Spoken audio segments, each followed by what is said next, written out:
Aïwa, salam alaikum. Bon, on revient sur la suite de la coupure. Bon, là, alors, 45 ans. Voilà, j'ai été totalement surpris.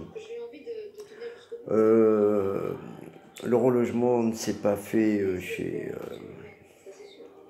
l'office, après 40 années passées chez eux, quoi. Papa a construit la maison, des maisons, qu'on payait même pas le loyer. Qu'on payait le loyer, mais il n'y avait pas de fenêtre à l'époque, c'était au Prat, quoi.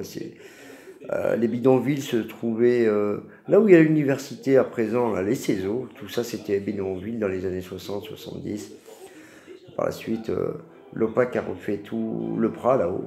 Voilà, quoi, ça a été construit par nos parents. On était logés sans les fenêtres et les portes, et on payait déjà le loyer. Ah, ils étaient forts à l'époque. On est ressorti de là-bas, c'était en 94. J'ai pris mon service militaire en 94, c'était à cette période-là. On avait vécu 12 ans au Prat. Ils nous ont demandé de tout retaper. Bon, on a tout rénové et ils ont tout détruit derrière. Ils ont pris une caution de 12 000 francs, 15 000 francs à l'époque. Un Gachinero, il s'est fait du fric. L'OPAC a repris, l'office a repris de l'argent à la rue Villeneuve, alors qu'on avait fait tous les peintes en bas, repeint la peinture et tout, avec les deux salariés que j'avais pris, qui étaient avec moi aussi à CRS, là. J'ai oublié leur prénom, mais bref, voilà, on avait retapé toute la peinture, et ils ont demandé quand même 4 000 €, et sans être logés, hein, bravo. Bravo l'OPAC, les ordures, ils ont bien eu eux aussi. Et d'histoire de Fonky, de Cohuc, et là, la Fonky, et ouais, les 3 F là, de la police, là, sans oublier 44 000 qui m'a écrasé 3 fois et qui m'a écrasé à la rue du 11 novembre quand je sortais du Guesdem avec mes 2 petits-neveux âgés de 7 et 10 ans. Voilà, j'ai dû bloquer la bagnole, lui il est sorti, il voulait une barrette, il a sauté sur ma sacoche, l'autre il s'est posé sur la voiture, le cul quoi, et moi j'étais là, hein. Ah, bon bref, toujours les mêmes cons à nous emmerder, mais bon, voilà, on a l'habitude, hein. 812 contrôles à peu près en 45 ans, toujours les mêmes délits, faciès quoi, voilà, il y en a marre. Bah avec tout ça, ils n'arrivaient pas à comprendre. Il y en a des inspecteurs qui sont passés, qui sont interrogés, qui ont enquêté quand même là durant des années. Bon, il y en aura d'autres. Je me vois encore à 72 ans. Hé, tes papiers! Hé, toi, tes papiers! Bon, ben voilà, c'est lamentable d'en arriver là.